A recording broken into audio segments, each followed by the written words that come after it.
Hello, I'm Greg Hrutkay of Hrutkay Mods, and welcome to part 3 of me trying to find a dock for my M4 Mac Mini that I like.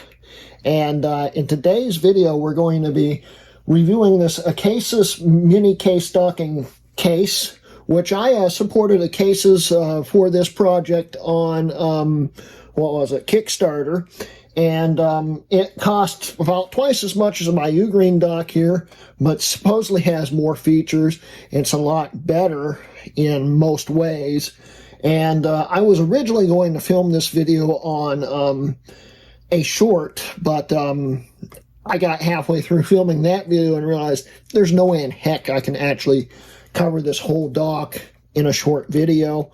So we're in my former editing room right next to my Mac Pro, because we're turning this thing into a miniature Mac Pro, or at least something similar to it. And it's going to be an interesting time, so let's go.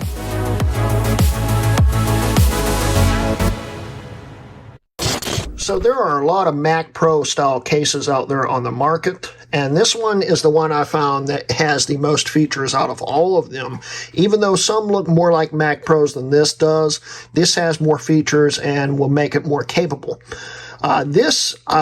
Like I said in the past, I'm thinking of either turning this or another M4 Mac Mini into my home server. And thanks to this case right here, I could, in theory, do that without having to add anything else to it. Because this will take 2 NVMe drives for a max theoretical storage currently of 16 terabytes, which is awesome. And I still only have 1 NVMe, which is my 2 terabyte that's in this Ugreen dock. We'll be putting it in here. This should be able to run just 1 drive if need be. It's got 3 USB 3.1,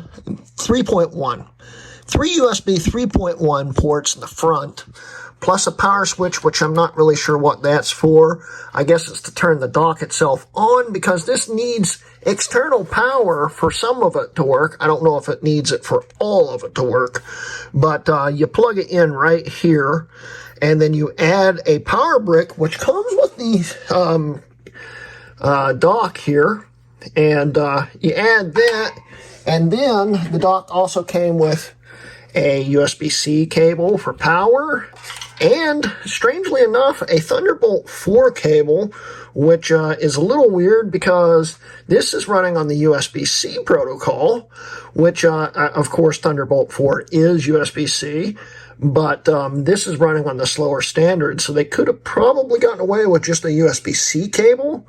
But if this is actually what it's marked as, this is a Thunderbolt cable, which means technically more theoretical output if everything supported it, but this is USB-C. So I don't know why they did it. Maybe it was the shortest cable they could find at the time. But yeah, this case right here, you've got to take apart to actually put anything into it. So we're going to do that and add our SSD into it and see where it takes us. So before we go and open this thing up, let's quickly go over the features here. Like I said, this takes a max of 2 NVMe drives right here, which we'll be opening in a second. We've got 3 3.1s in the front, plus this power button, the host port, 2 full-sized 4K display ports, and the power port. And that, in a way, seems a little less than what this does have here, but you also have to consider it also has 2 activity lights for the SSD reads, plus an SD card slot and a micro SD card slot or trans flash. So that's also pretty neat. So in the end, this has basically the same ports as this does. This I kind of like a little bit more because it doesn't require separate power, but also takes up an extra port to get the extra power out of it. So yeah, this is in a way better and in worse in the other way because it's not self-powering, but we'll hook it up and see what happens. So this case came with a screwdriver, so you can take it apart, and it also apparently has rust on it already. This is a brand new screwdriver. Hopefully it doesn't speak anything about the quality of this dock, but yeah, they give you a free rusty screwdriver to come with it. Oh well, I mean, it's a one-time use thing. But anyway, you got to take the screw out here, over there, and over there to take the bottom off, and then you can slide the Mac Mini in. Okay, so I've already come to the conclusion that I'm not going to like this dock as much as I like the Ugreen dock, because it doesn't have any USB-A on the back of it, which is annoying. So we'll set this up for the video, but I think I'm going to go back to Ugreen dock eventually. But it's still a neat dock, and I think this is still going to work out pretty nice. Let's see here. It says we need to line up the power button with this black dot right here. So it should slide in like this. Like so. And, yep, the power button works. So we can put the base back on here and put the screws back in. I just filmed this whole section here in portrait mode. Oops. I'm used to filming these dock videos in portrait mode. But yeah, we got the Mac Mini into here. And as we can see, it fits very nicely. It looks like it will cool well. This is a nice metal case, which is a little bonus over the Ugreen dock. And I figured out how I can have USB-A in the back by using the connectors that I was using, the adapters that I was using in the front of this before. So I'll still have USB 3, USB-A in the back. So I might keep this way for a while. And it's about how it looks. It's not the best looking thing, but I mean, it works. And yeah, now let's get in under this cover and put in our SSD. Okay, here's the next trick.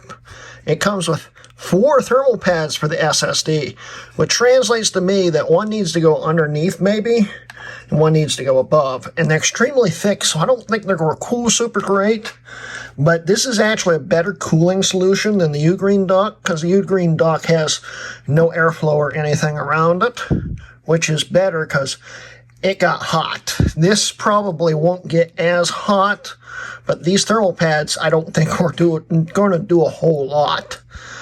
Plus, this doesn't have, this has push pins to lock the drive in, which isn't quite as secure as the screw in the Ugreen dock, but I think this is going to be a better setup. Yeah, that doesn't work. It actually bends the crap out the drive. I don't know why they give you 4 thermal pads, but you only need 2 apparently. I don't quite like the latching mechanism on this. It's really flimsy, but I mean, what else are you going to do to get 16 terabytes of storage? There's nothing else on the market that I know of that can do that yet. So we'll slap the pad on here that's too thick, but I mean, yeah, you can't do a whole lot about that. We'll stick that on there. We'll put the cover back on, and we will call it. Finish hooking it up and see if it needs the external power or not to turn everything on. Definitely other docks do this more cleanly, but here we go. We are plugged in. There are other docks out there that have this style, that have integrated plug-ins that stay flush and stuff. And even the Ugreen dock was pretty neat because it had the wires formed to the case and it just plugged directly in, so nothing really stuck out. I don't really like that design, but I guess that will do. And here it is. And if we set it next to a Mac Pro, it looks kind of similar. It's cute. It's really tiny. It's like having a trash can Pro next to a cheese grater. Only I think this is definitely smaller than a trash can too, so it's extra funny looking. All right, let's do the first power on. I don't know what this does. Nothing. Probably needs to be plugged in for that. Power button on the side. Power on. It's on. We'll boot it up and see exactly what we can use in this. Once the Mac Mini is on, it still powers the dock. So you can hit the power button and everything kicks on. but I don't know if what it controls there. So let's power it off. We'll open up my desktop here. And it's not showing the drive. Let's hit the power button here.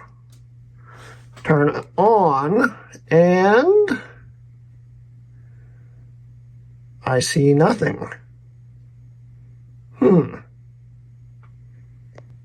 So apparently it doesn't do anything unless it's got external power, because it's not... Well, wait a minute. What is that? That just popped up. Is that it? I think that might be it. Okay. What happens when I hit the power button on it? 1 second. So instead of it automatically turn on, you have to turn the case on to get the drive to show up, but you don't need external power, supposedly. So I guess we're good there. It seems to work. So let's wrap up everything. Okay, I was mistaken. Look here. 40 gigabits per second. This is a Thunderbolt 4 dock. That's why there's Thunderbolt cables. That's actually pretty neat. And it's currently doing a backup right here. That got the blinking LED and stuff. This actually might be worth the upgrade. But now I've got to wipe the backup drive so we can test the speeds, because the speeds might actually be faster. So here's the moment of truth. Is this thing going to make me eat my words on me not liking this dock so far? We're about to find out.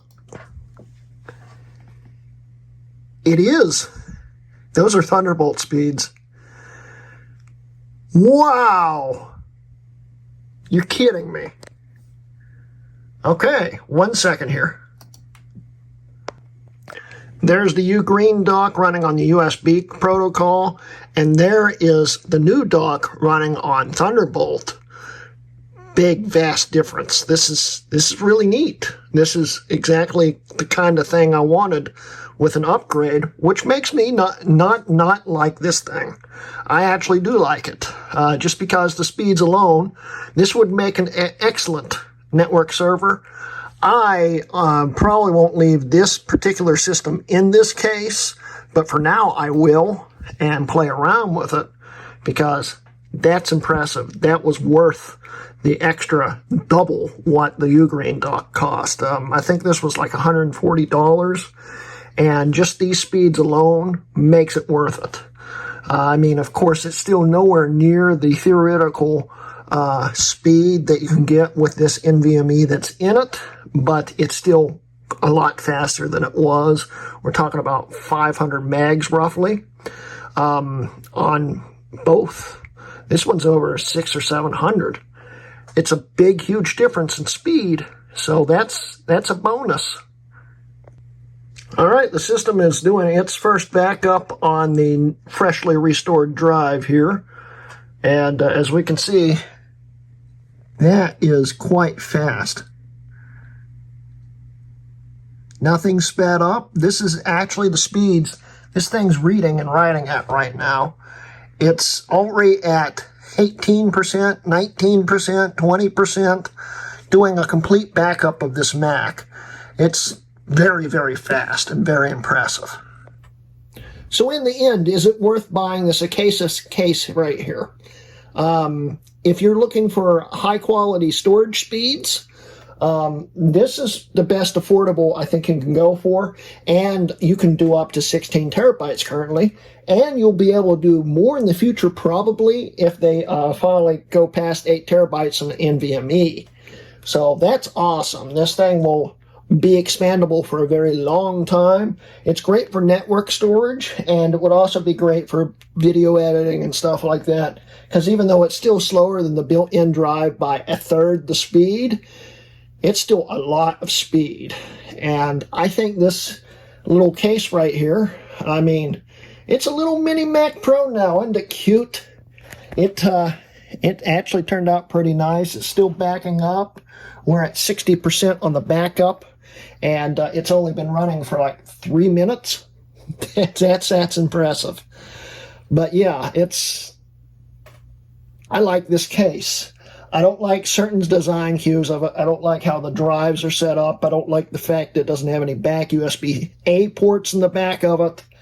And I don't like the fact that you have to use a Thunderbolt cable sticking out the back of it to do it. But I like the expandability. I like that it will cool better than the Ugreen dock will.